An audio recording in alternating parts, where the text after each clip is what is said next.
Now, new on Eyewitness News, a new report on Connecticut police traffic stops was released today, and it's a follow-up to findings last year that singled out several local police departments for pulling over minorities at higher rates than whites. Channel 3 Eyewitness News reporter David McKay was actually there last year when the report was released, and he was there again today to follow up. Most of the towns that were highlighted in this supplemental report are either adjacent to an urban area or have a point of interest that people travel through or to. Central Connecticut State University released a report last year with an analysis of data collected from police departments across the state.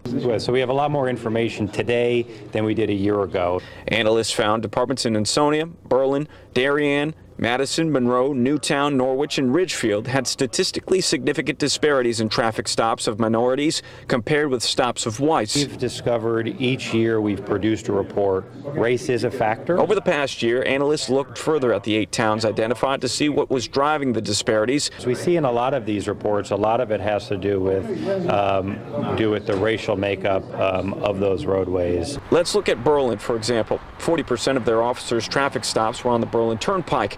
40,000 cars travel each direction daily. 90% of their stops on the pike are people from out of town. 93% of Black and Hispanic drivers stopped didn't live in the town, as opposed to 68% of white drivers.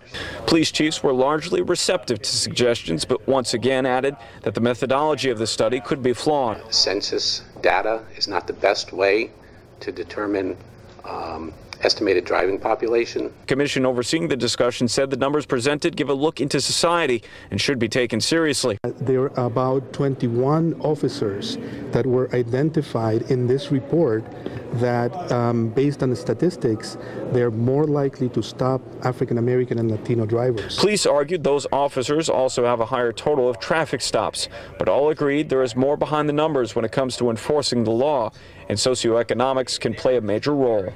But you could change somebody's life by getting them a ticket for several $100s, and somebody could at least afford it. The Commission on Equity and Opportunity will be meeting again next month to further look at recommendations to be made to these police departments. In Berlin, David McKay, Channel 3 Eyewitness News.